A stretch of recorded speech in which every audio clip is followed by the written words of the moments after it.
At the family dinner, my sister introduced her new boyfriend. Then he asked what I did for a living. Suddenly, everyone laughed. My mother said I was an embarrassment, and my sister told me to make something up. At family dinner last Sunday, I learned something I probably should have figured out a long time ago. When people stop seeing you as family and start treating you like an outsider, it doesn't always happen with a big fight or a dramatic blow-up.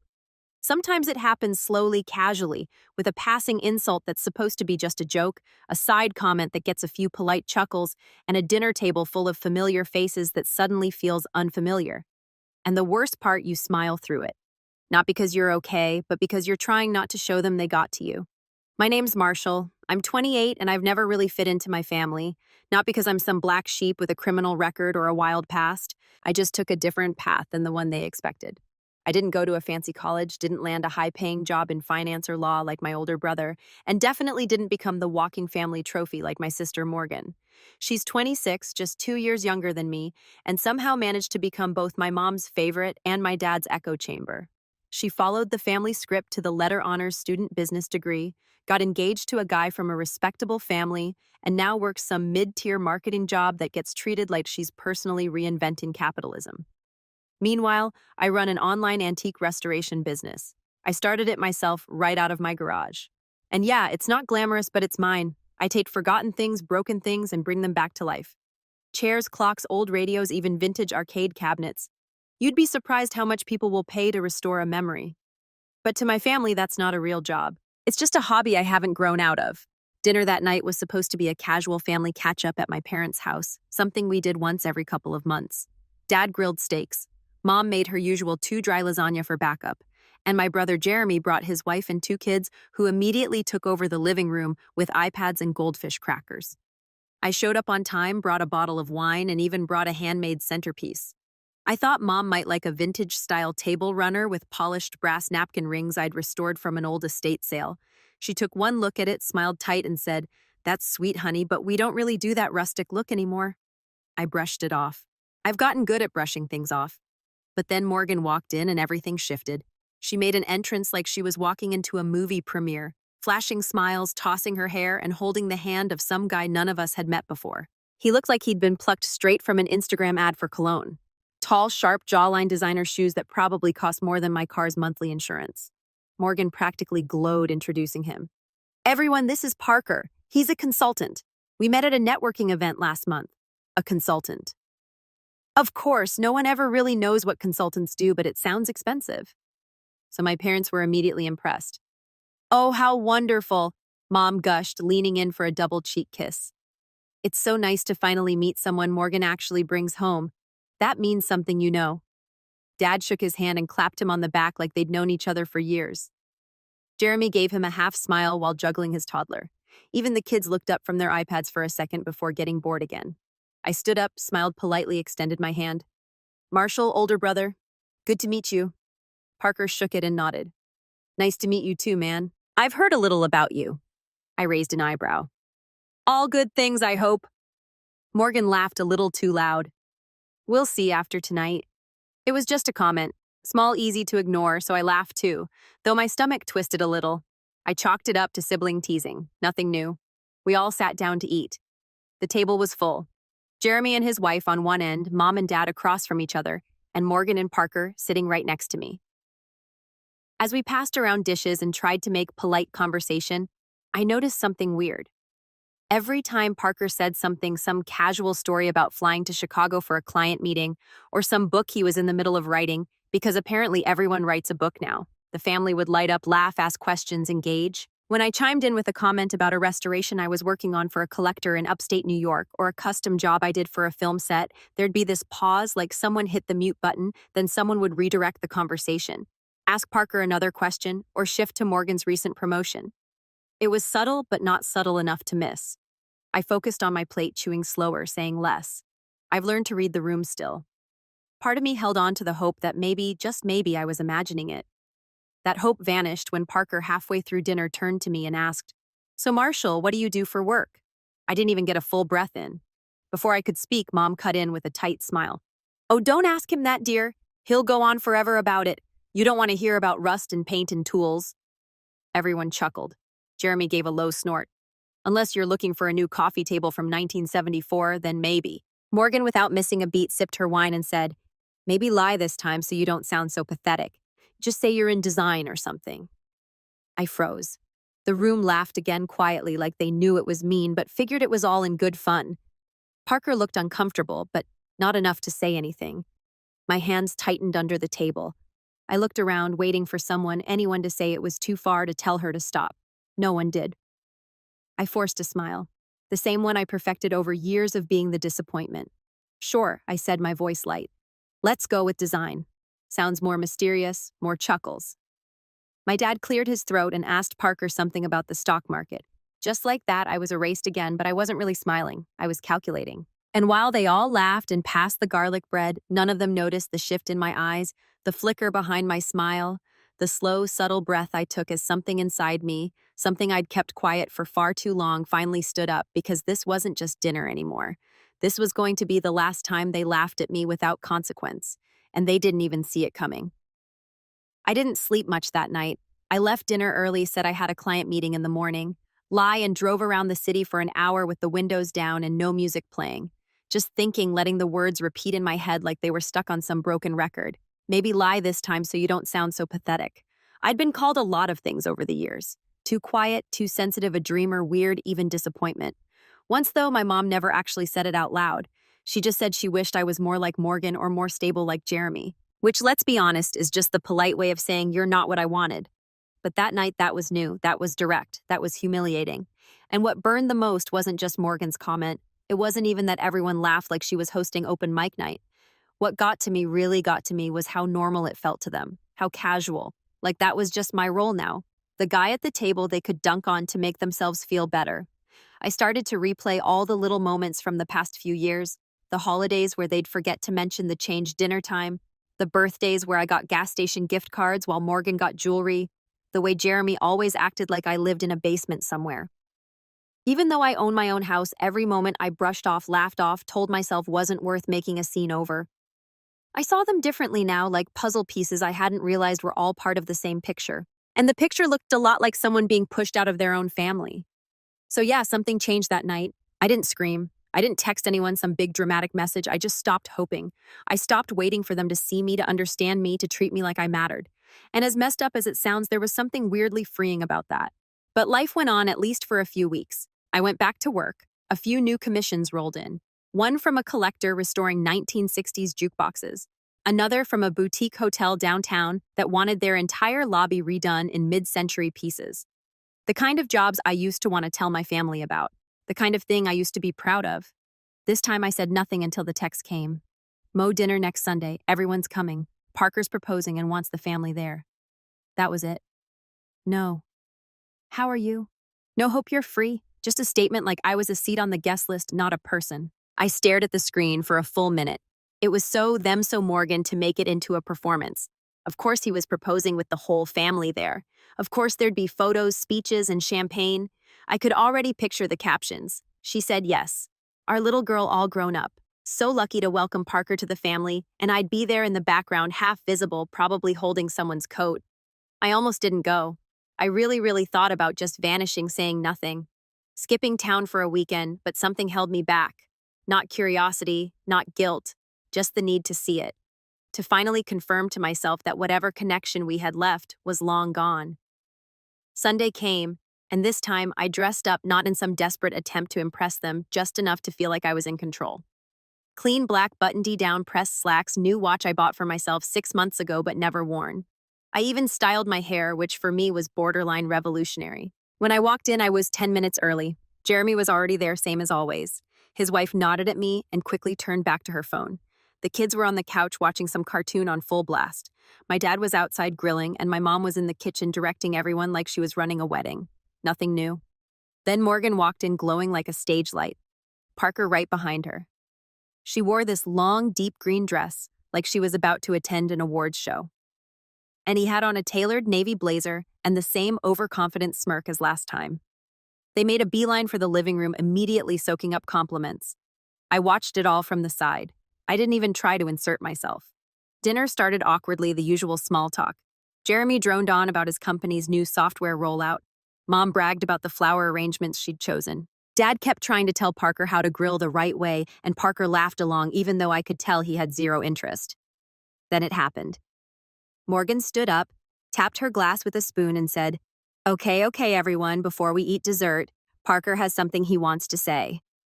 Gasps, claps. The kids looked up, my mom's eyes already filled with tears like she'd rehearsed them. Parker pulled a little box from his blazer, and started some speech about love and fate, and how he'd known since their first date.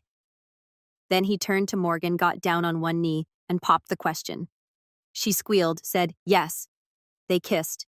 Everyone exploded in cheers. Champagne popped. My mom hugged them both like she'd just won the lottery. Jeremy actually clapped like he was at a game. I stayed seated, smiled, clapped once, said, congrats, when it felt appropriate. Then Parker did something unexpected.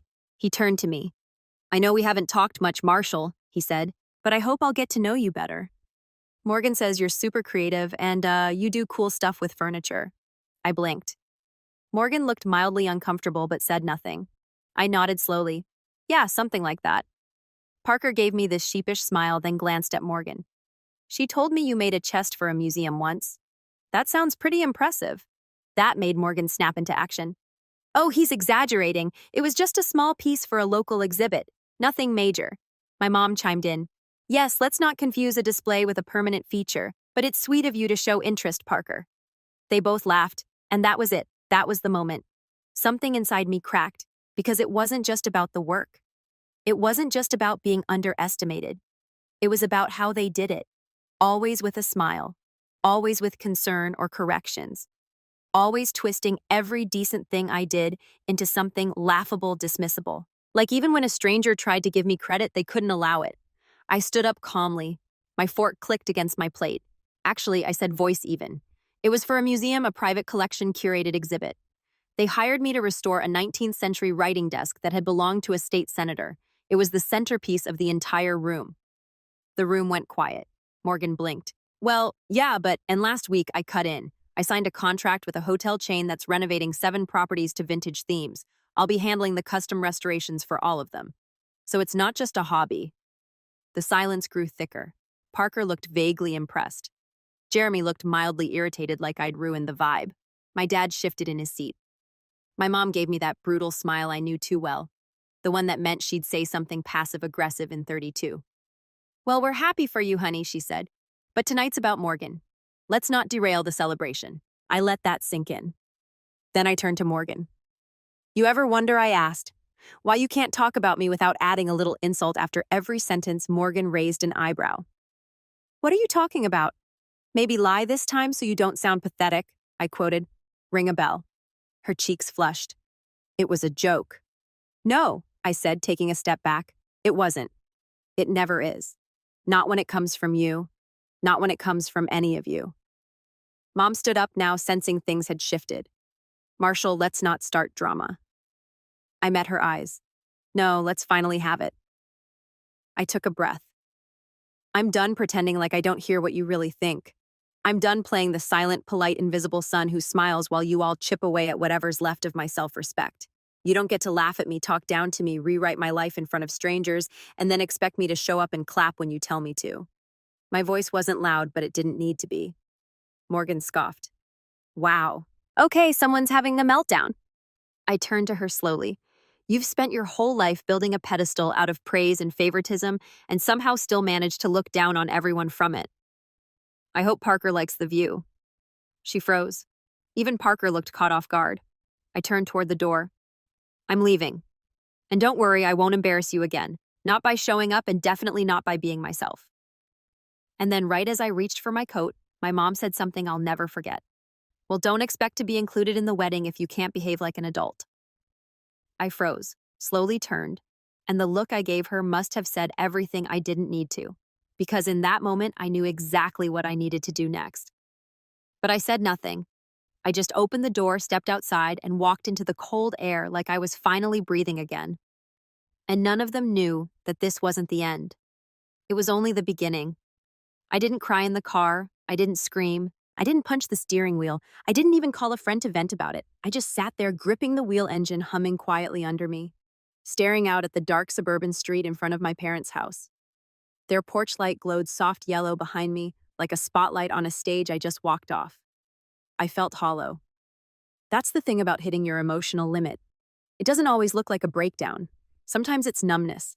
Sometimes it's just quiet, like your body and your mind have both shut down to stop you from falling apart in public.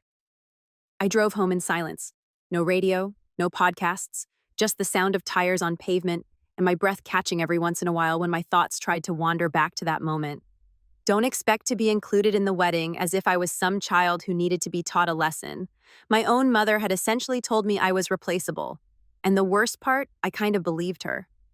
The next few days were a blur. I went through the motions, woke up, brewed coffee, ignored my phone, walked into my workshop, and stared blankly at the antique arm wire I'd been meaning to finish refinishing. I had orders, emails, even a couple of voicemail messages from past clients. One of them excitedly telling me she'd referred me to a magazine that was writing a piece on vintage furniture design. But I didn't care. I felt like everything I'd worked for, everything I'd built, suddenly didn't matter. Like it was all paper thin the moment my family dismissed it with a joke. What good was creating beautiful things if the people who were supposed to believe in you saw it as a punchline? I stopped checking. Instagram paused. All new commissions let messages pile up. I wasn't sad, not exactly. I was tired not just of them, of always being the one who had to rise above it, to swallow pride, play peacemaker, or minimize my own success just to avoid being called dramatic. For years, I told myself that one day they'd come around, that I'd make it, and they'd finally see me accept me. But that Sunday proved something I should have learned a long time ago. Some people don't want to see you succeed unless they can take credit for it. A week passed, then another. I didn't hear from any of them. Not Morgan, not Jeremy, not even my mom. It was like I'd just been written out of the family script, a forgotten extra that left the set. And it stung. I'd be lying if I said it didn't. But something strange happened in that silence. Without the constant noise of trying to impress them, trying to measure up, I started hearing myself again.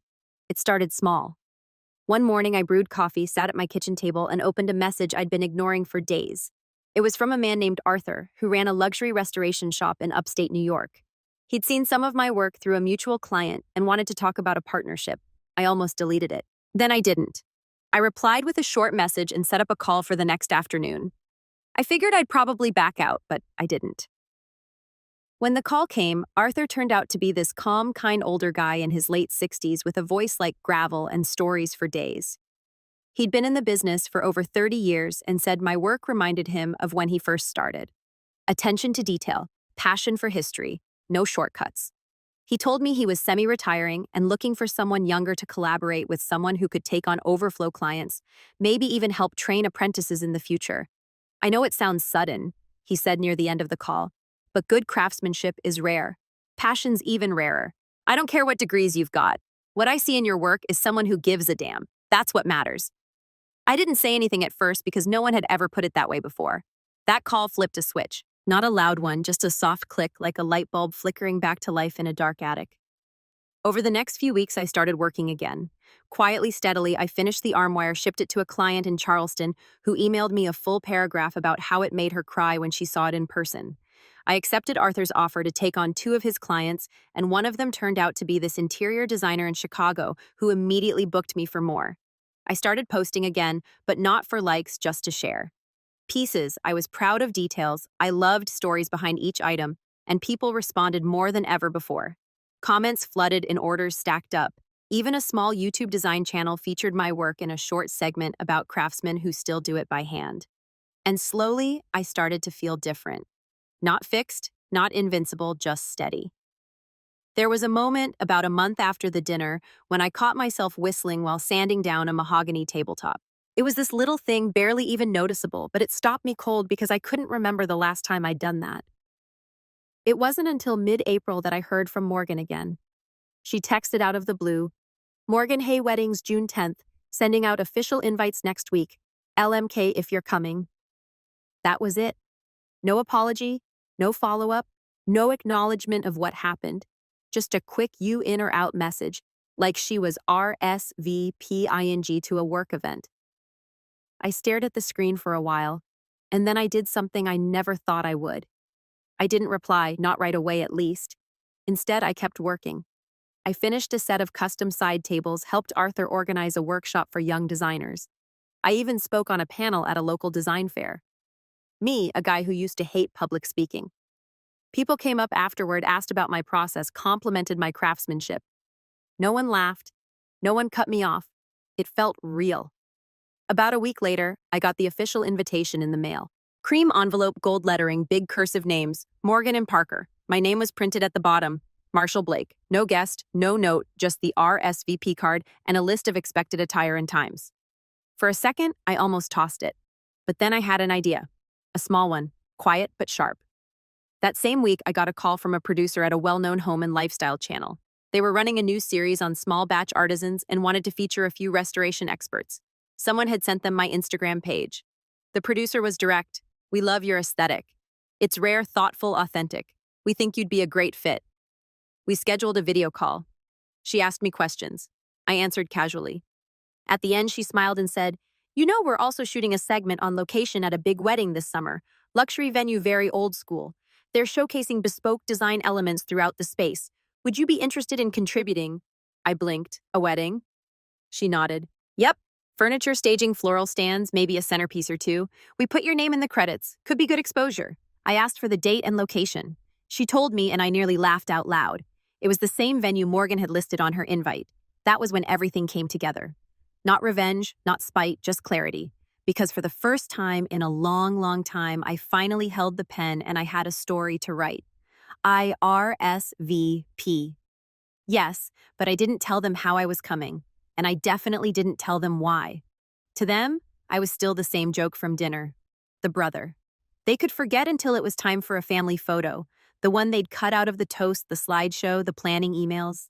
But what they didn't know, what they never bothered to ask, was that while they were busy building a fantasy around Morgan's perfect day, I'd been quietly building something of my own, something solid, something they couldn't laugh away. And on June 10th, they were finally going to see it whether they liked it or not.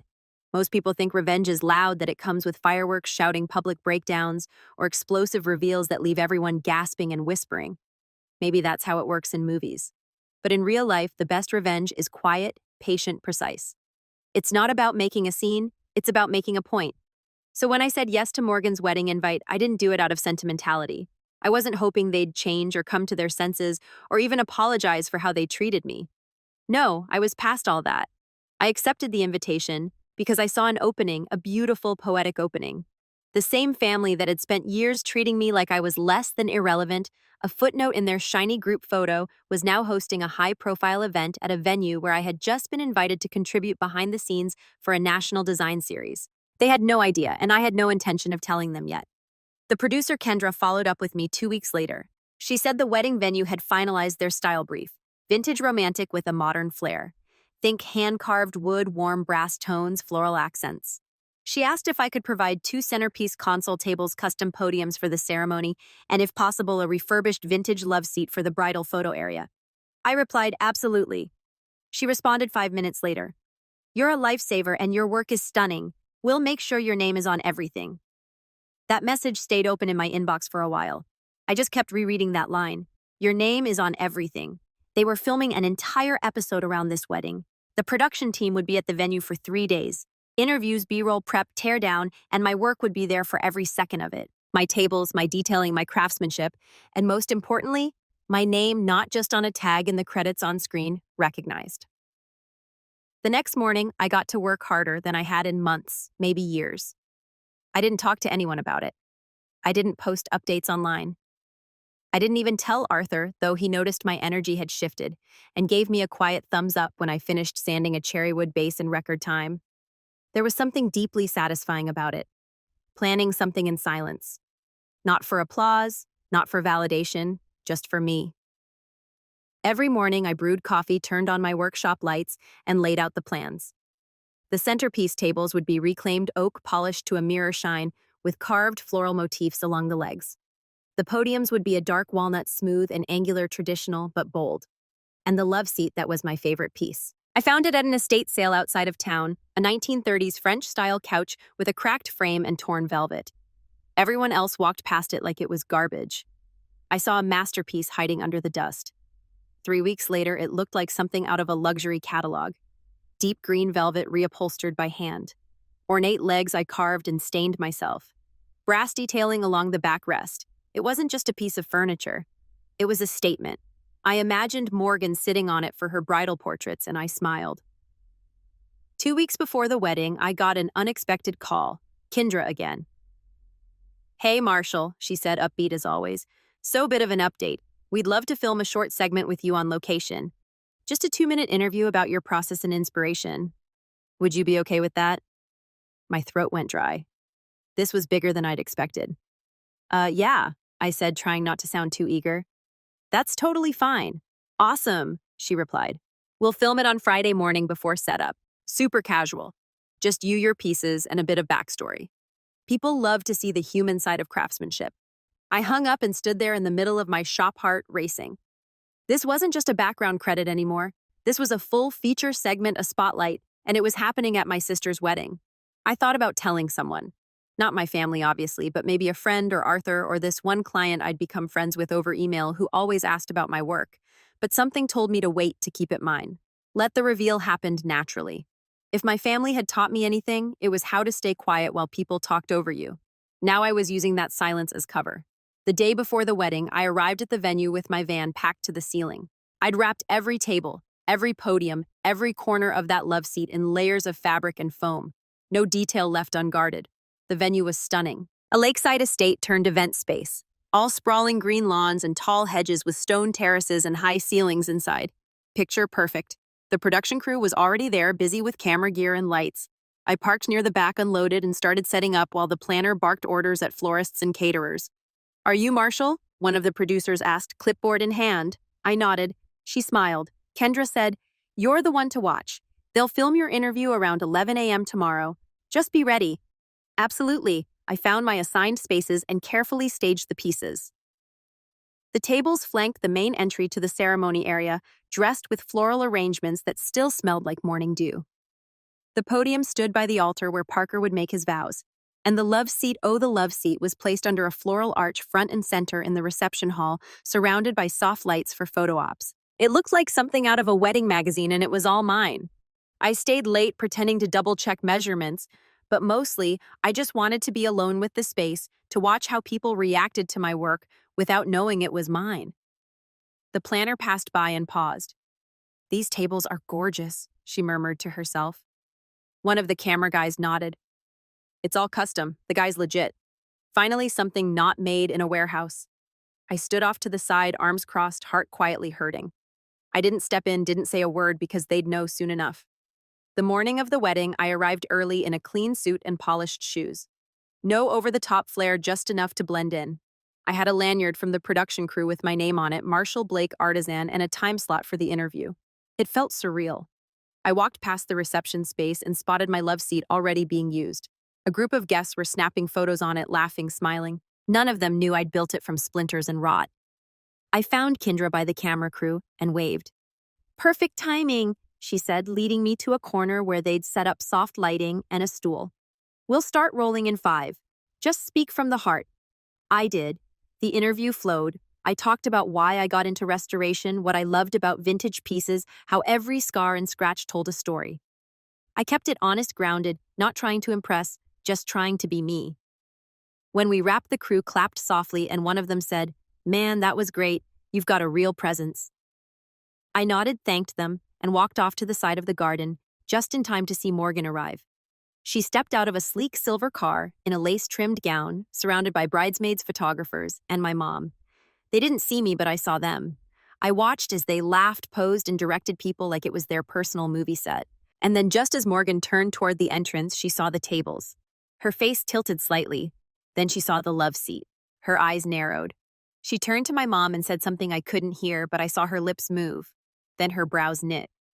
My mom followed her gaze, looking vaguely puzzled, and that was when the first domino fell. It didn't take long. Around noon, guests started to arrive. People commented on the decor, the custom touches, the way the vintage elements elevated the entire aesthetic. A few even asked where the pieces came from. Then someone pointed out the credits. On a table near the reception entrance, the production crew had placed a neat printed display card featured artisan Marshall Blake. Furniture design restoration and custom woodcraft as seen on Channel Name S upcoming special modern heirlooms. It was right there front and center. I saw my mom notice it first. She went still. Then she whispered something to my dad. Jeremy looked confused. Morgan. She stared at the sign like it had personally insulted her. She turned, scanned the crowd, and finally her eyes found mine. I just smiled, a quiet, knowing smile. The kind you give when you finally stop playing their game and start playing your own. Morgan was the first to approach me. Not immediately. Number. She waited until the ceremony had ended, the vows delivered with Pinterest-worthy precision, and guests had been ushered into the reception hall. She'd smiled through the whole thing, tight-lipped eyes flicking toward me more than once, like she couldn't believe I hadn't vanished into the walls. I'd stayed back close to the production crew, sipping a ginger ale and watching from the sidelines like I was nobody, just another vendor, a ghost. But the moment the crowd settled and the cameras began capturing the staged beauty of the evening, she made her move. She approached with a practiced smile still in her gown, her train dragging lightly behind her like it cost more than my rent. "Marshall," she said, sweet and sharp like a compliment wrapped in a warning. "Can we talk for a second?" I looked up slowly. "Sure." She walked me toward a quiet corner behind the reception tent. As soon as we were out of sight of the guests and photographers, her smile dropped like a curtain. "What is this?" she hissed. I blinked, feigning ignorance. "The wedding. You know what I mean?" Her voice dropped sharp with panic. "Why are your things all over this venue?" "Things?" I echoed, glancing toward the furniture I'd spent weeks restoring. "You mean the centerpiece tables, the podiums, the love seat that every single one of your guests has already posed on?" She crossed her arms. "Don't get smart with me. You're sabotaging my wedding." I laughed once quietly. Sabotaging. I built half this place, Morgan. If anything, I saved it. She stared at me like I'd grown two heads. "Did you plan this? Did you know the crew would feature your work here?" I met her eyes calm as a still lake. "They contacted me through a client. I didn't mention your wedding at all, just accepted the job. It wasn't until they told me the date and venue that I realized who it was for." Her jaw clenched. "I could have said no," I added, "but I didn't, because why should I?" She didn't respond. "And I could have warned you," I continued, "told you I was involved, but I figured it'd be more fun this way." Her mouth opened closed. "I'm not here to ruin your day, Morgan," I said, stepping a little closer. "I'm here because I belong here. Because for once my work is being appreciated, recognized, celebrated. And you know what? You don't get to erase that." She looked around, probably hoping someone would interrupt. No one came. "You told me to lie about what I do," I said, "so I wouldn't sound pathetic. But now everyone at your wedding is fawning over my designs, taking pictures, asking about me, including the wedding planner, and 3 guests who've already asked for my card." I leaned in slightly. "So if you're embarrassed, maybe it's not me you're embarrassed about." She stared at me, face unreadable. I turned to leave, but paused. "Oh, and congratulations, by the way. Beautiful ceremony." Then, I walked back into the reception hall, leaving her standing in the shadows of her own perfect day. It didn't stop there. See the funny thing about getting featured on national television during someone else's wedding, people notice. By the time the episode aired a month later, I'd already had 3 new commissions booked. Not from randoms' real names. A design blogger in LA, a boutique hotel owner in Maine, a film set decorator in Toronto. Each of them had seen a preview clip the channel posted on their social media, highlighting my work and that now famous green velvet love seat. "You've got an eye," the blogger told me. In a story, I didn't disagree. I expanded my workshop, hired an assistant, and even got approached by a publisher about writing a short coffee table book on restoration art and storytelling through furniture. It felt surreal, but not undeserved. The more my name circulated, the more I realized how little I needed the validation I used to chase. Then came the call from my mother. She didn't lead with an apology. That would have required reflection. Instead, she said, "We saw the episode. Very well done. Surprised you didn't mention Morgan or the family at all." I stayed quiet for a second. Then I said, "Why would I?" She huffed. "Well, we are your family. Are you?" I asked, calm. "Because you've treated me more like an embarrassment than a son. And when you had the chance to show up for me, you chose to laugh instead." Her tone shifted. Defensive. "That's not fair, Marshall. You've always been sensitive." "No," I said. "I've always been respectful." "You mistook my silence for weakness." Another pause. Then her voice softened. "Your father wants to have a dinner. Get everyone together. Start fresh." I leaned back in my chair, looking around my workshop. My space, my business, my life. "I don't think so," I said. What I'm not interested in starting fresh. I already started over without you, Marshall. I don't hate you, I said. But I'm not going to keep setting myself on fire just to keep everyone else warm. And then I hung up. The fallout hit slowly. Jeremy texted once some half-hearted message about being impressed, followed by a joke about finally doing something useful. I didn't respond.